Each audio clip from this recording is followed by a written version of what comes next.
Bismillahirrahmanirrahim. Assalamualaikum warahmatullahi wabarakatuh. Kembali lagi bersama saya di channel Mas Ruby TV ya. Berikut saya akan menjelaskan 6 langkah ya cara budidaya ikan lele ya. Budidaya ikan lele mungkin bisa menjadi salah satu alternatif ya. Alternatif pilihan jika ingin menjalankan sebuah bisnis ya. Sebab banyak keuntungan yang bisa didapatkan dari budidaya ikan lele ini. Hal ini karena ikan lele merupakan jenis ikan yang mampu untuk hidup dengan kondisi lingkungan kolam yang padat ya, yang padat ikannya ya.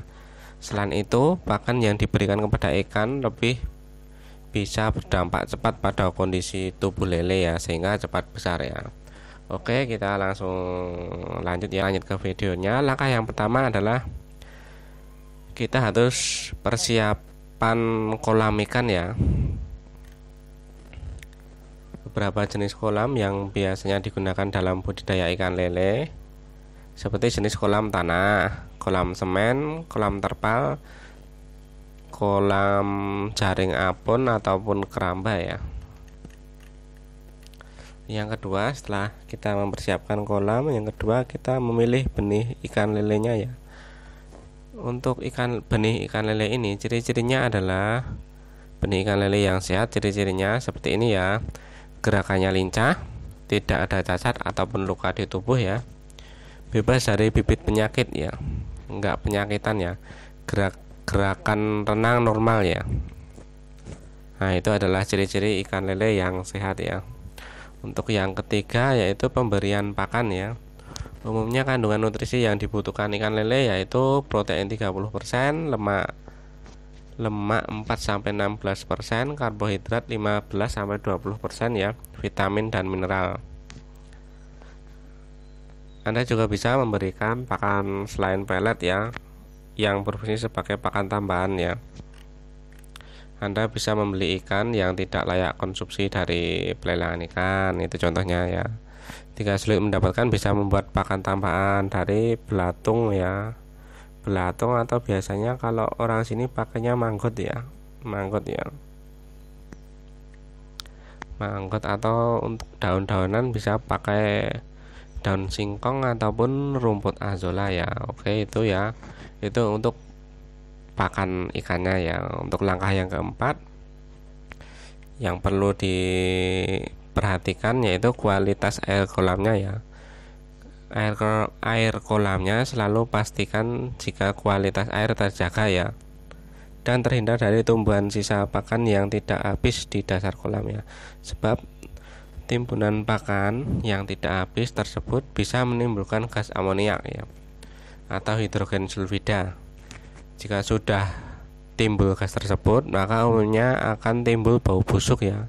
Kolam akan bau ya. Maka solusinya membuang sepertiga air yang ada di kolam ya. Itu solusinya ya. Kita buang sepertiga airnya di kolam ya. Kemudian isi dengan air yang baru ya.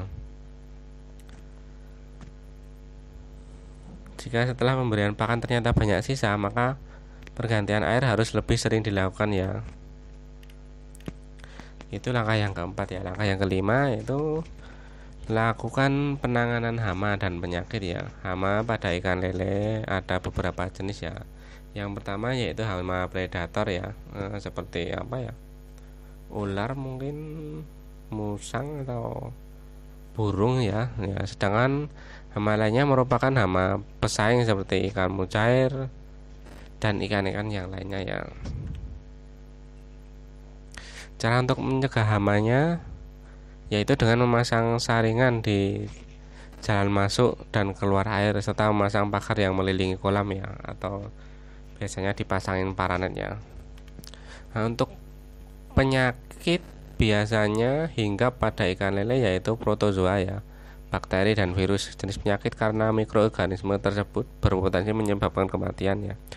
Jadi ikan lele yang terkena penyakit yaitu timbulnya bintik putih ya. Ayam lelenya bintik-bintik putih seperti itu ya. Terus perut lele kembung serta adanya luka di kepala dan ekor ya. Itu salah satu contohnya ikan yang terkena penyakit ya. Kalau sudah terkena penyakit seperti itu, segera dipisahkan ikannya ya, agar tidak menular ke ikan-ikan yang lain ya. Langkah yang keenam yaitu proses panen ikan lele ya. Biasanya dalam waktu 2,5 sampai 3,5 bulan ya, bisa didapatkan 8 sampai 12 ekor ikan dalam tiap kilogramnya ya. 1 kilo biasanya isi 8 sampai 12 ekor ya. Tapi ada hal yang perlu diperhatikan sebelum memanen ikan lele ya, yaitu 24 jam sebelum lele dipanen ada baiknya untuk tidak memberi pakan pada ikan lele. Hal ini bertujuan agar ikan lele tidak buang kotoran ketika diangkut ya. Jadi sebelum 1 hari sebelum dipanen, ikan tidak diberi makan ya. Nah seperti itu ya. Kemudian jangan lupa lakukan penyortiran berdasarkan ukuran ya. Hal ini bisa berdampak cukup besar terhadap harga jual lele ya. Harapannya dengan melakukan berbagai cara budidaya ikan lele tersebut bisa memperbesar keuntungan bisnis yang didapatkan ya. Oke, mungkin itu dulu ya 6 langkah cara budidaya ikan lele. Semoga video ini bermanfaat. Yang belum subscribe silahkan subscribe dulu dan tekan tombol loncengnya. Cukup sekian dari saya. Assalamualaikum warahmatullahi wabarakatuh.